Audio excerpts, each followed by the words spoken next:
pada fadail. Semayang berjemaah kan. Dia bukan hanya semata-mata kita tahu ada kelebihan di sebalik itu. Itu perlu. Akan tapi kena naik pada level yang kedua. Allah Ta'ala sebut wa bayyinatin minal huda. Keterangan-keterangan terhadap petunjuk. Dalam Al-Quran terlalu banyak keterangan-keterangan. Maka nak tak nak ada masa kita kena usaha memahami keterangan-keterangan yang ada dalam Quran. Sebab itu selain daripada kita persoalkan berapa banyak dah kita baca Quran, kita kena tanya pula berapa banyak dah kita faham Al-Quran. Tanya pada diri sendiri, berapa banyak dah kita faham Quran. Surah Fatihah yang kita baca hari-hari, sejauh mana kita faham? Apa bukti kita faham? Bukti kita faham adalah ikatan kita dengan agama Allah Ta'ala makin kuat. Makin kuat, makin kuat. Ini maksudnya kita sedang menambah kefahaman kita. Akan tapi bila makin baca, makin pening, makin jauh daripada agama Allah Ta'ala, maksudnya apa? Kita sedang semakin jauh daripada Al-Quran. Makin baca, makin pelik amalannya. Sebelum ni sembahyang subuh 2 rakaat, ya dah. Look, sekarang sembahyang subuh 10 rakaat. Sebab apa? Saya baca Quran hari-hari. Ini something wrong, something wrong. Sebelum ni tak ngaji Quran sangat pun okey je, sembahyang berjemaah 5 waktu okey. Sekarang ni bila makin baca Quran tak sembahyang. Sebab apa? Saya dah sampai maqam yang lain. Ada tak orang macam ni? Ada. Sebab apa tak sembahyang? Saya dah sampai tahap saya dengan Allah Ta'ala ini, saya dah bertemu dengan Allah Ta'ala, maka tak wajib lagi sembahyang bagi saya. Sebab apa? Sebab memahami Al-Quran melalui Tok Guru yang salah. Maksudnya bila kita makin pelik, amalan kita makin pelik, sama ada kita ini silap faham ataupun kita salah cari Tok Guru lah. Salah cari Tok Guru.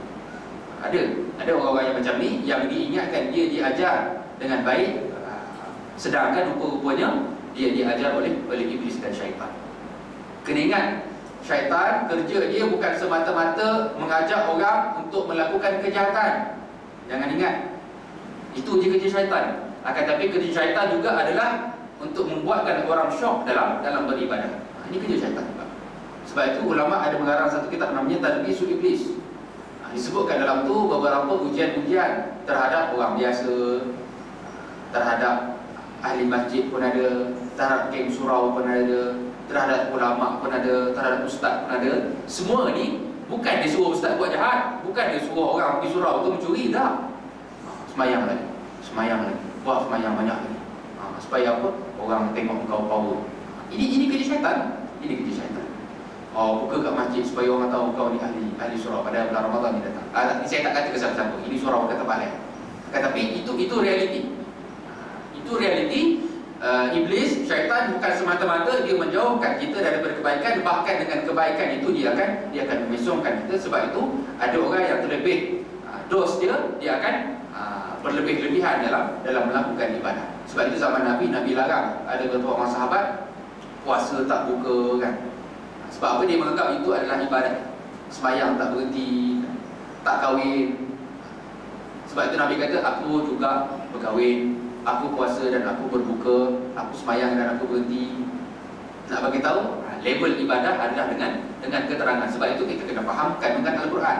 Usahalah ramai.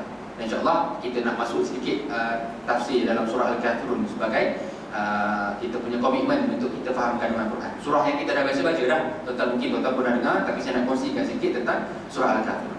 Kemudian peranan Al-Quran yang ketiga baru dah sampai pada level yang ketiga, iaitu wa bayyinatin minal huda wal furqan, iaitu yang membezakan antara hak dan batil. Orang yang dia baca Quran, rajin baca Quran, kemudian dia memahami Al-Quran, dia akan sampai kepada tahap dia tahu mana satu baik, mana satu buruk, dia tahu mana satu kebenaran dan mana satu kebatilan. Sebab itu kena cuba untuk memahami Al-Quran, usaha dan mendampingi dengan bersuhbah rapat dengan, duduk dengan orang yang mereka ini ada kelebihan dalam memahami Al-Quran. Kita hidup dalam zaman fitnah. Zaman ini kadang-kadang apabila kita berhujah dengan Al-Quran pun dianggap biasa. Sebab apa buat sekian-sekian? Allah kan tak bagi, Allah kan suruh sekian-sekian. Biasa. Kenapa kena buat macam ni ya? Berkata Stephen Covey, wah, lain macam sikit, rasa power. Sebab apa? Banyak baca buku-buku daripada barat. Sebab apa?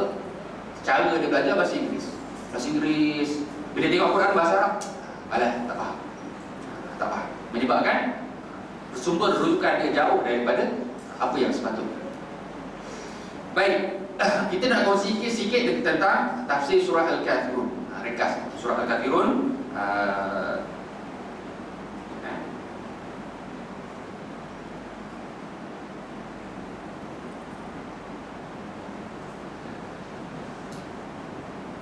Bismillahirrahmanirrahim.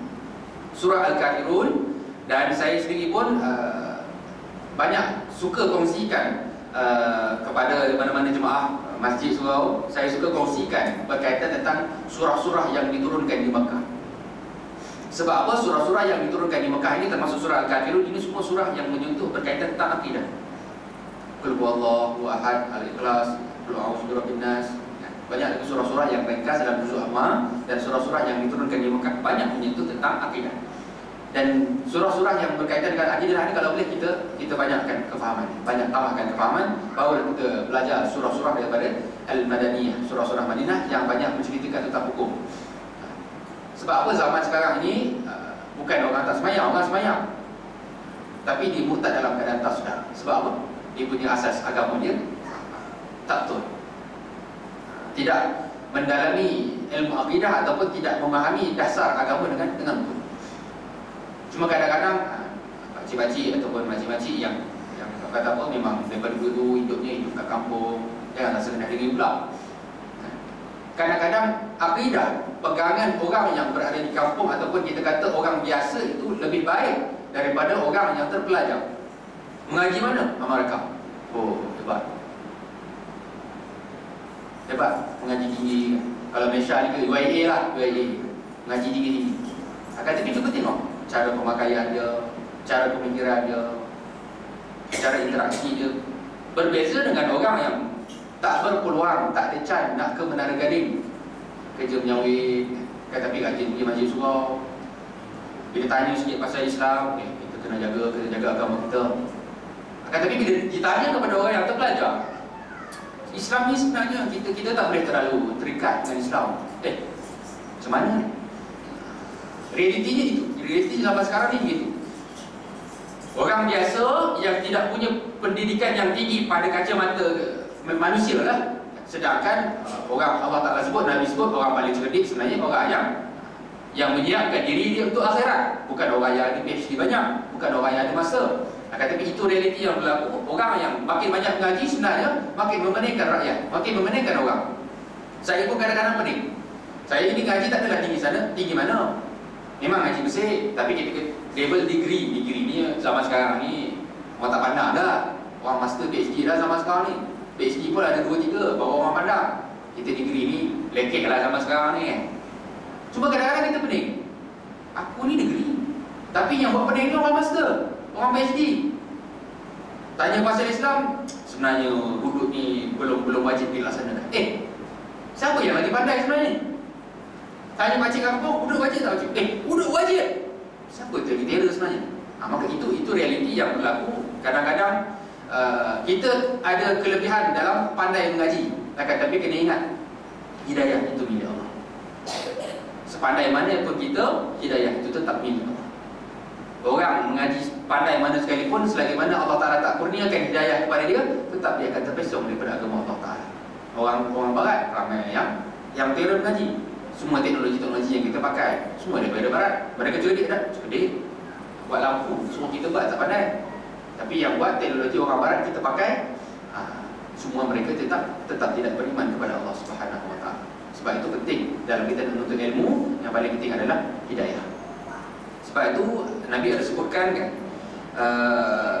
Allahumma shalli ala sayyidina Muhammad, berapa ramai daripada orang yang mengajar ilmu diajarkan kepada orang yang lebih faqih daripada dia, dan berapa ramai daripada orang yang menyampaikan ilmu dia ini tidak faqih. Ini mafhum daripada hadis. Maksudnya apa? Kadang-kadang saya ajarkan sebenarnya tuan-tuan ni lebih tahu daripada saya. Kadang-kadang saya yang mengajar ni sebenarnya saya ni pun pandai cakap, sebenarnya tak faqih. Sebab apa faqih? Faqih ini bukan semata-mata gelaran yang diberikan, akan tetapi faqih tentang agama ini adalah hidayah daripada Allah Subhanahu wa taala. Baik muslimin dan muslimat rahimakumullah, surah Al-Kafirun. Mana jam? Tu betul. Betul jam tu? Betul. 75 minit dah? Cepat no? Rasa macam cepat pula. Boleh lagi sikit? Boleh. Sini buat suara? 7.5. Alah sempat dah. Kalau apa menyembang je kan. Sikit lagi kita habis surah Al-Kafirun pun saya pun tak cerita satu-satu lah. Saya nak cerita intipati secara umum supaya kita dapat gambaran. Kita dapat gambaran tentang kandungan surah Al-Kafirun. Baik. Surah Al-Kafirun surah yang diturunkan di Mekah, cuma tak berapa pasti dalam tafsir sebutkan pada tahun ke berapa tak disebutkan. Cuma dia berada pada peringkat awal-awal ketika mana Nabi berdakwah di Mekah. Baik. Dia ada kaitan tentang surah Al-Fusilat tadi. Selepas mana mereka gagal mendakwah Nabi dengan menghantar Uqbah bin Rabi'ah, maka mereka meneruskan usaha dengan cara yang lain, iaitu dengan cara yang lebih toleransi. Macam mana? Mereka cuba membuat satu perdamaian dengan Nabi dengan mereka menawarkan beberapa perkara kepada Nabi sallallahu alaihi wasallam. Baik, dalam surah Al-Kafirun ini antara intipati yang paling besar adalah yang pertama tentang pegangan terhadap agama, dan yang kedua keikhlasan dalam menjaga agama. Baik. Apabila mereka gagal melalui Utbah bin Rabi'ah, maka mereka berbincang. Mereka kata tak boleh nak ajak Nabi ni cara keras, mesti menggunakan cara lembut. Macam mana? Apa kata kita tawarkan suatu kepada Nabi, mudah-mudahan dia akan lembut hati dia. Main cara perang, main cara kasar ni tak makan, maka kita suka sini. Maka mereka melantik beberapa orang, tak silap dalam hadis pun ada 4 orang, dan pembesar-pembesar yang lain pun ikut jugalah. Antaranya Asi bin Wa'il dan antaranya Umayyah bin Khalaf. Dia ada beberapa orang lagi disebutkan dalam hadis bertemu dengan Nabi dalam keadaan nada yang lebih lunak, dengan nada yang lebih lunak. Sebab itu muslimin dan muslimat, kalau perasanlah ujian kita zaman ini adalah apabila orang bukan Islam lawan kita secara indirect, kita akan lemah. Akan tapi bila mereka mengisytiharkan perang secara direct, kita akan mudah nak lawan, sebagaimana yang berlaku di Gaza dan Palestin.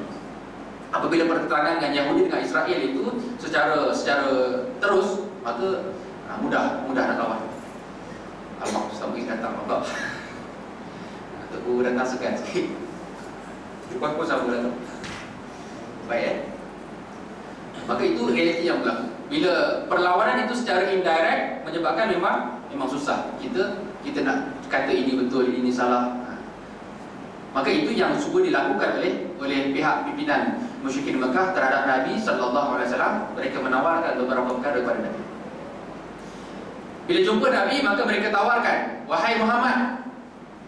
Ini disebutkan oleh Dr. Wahab Az-Zuhaili dalam tafsir dia, tafsir Al-Munir. Dia ceritakan bagaimana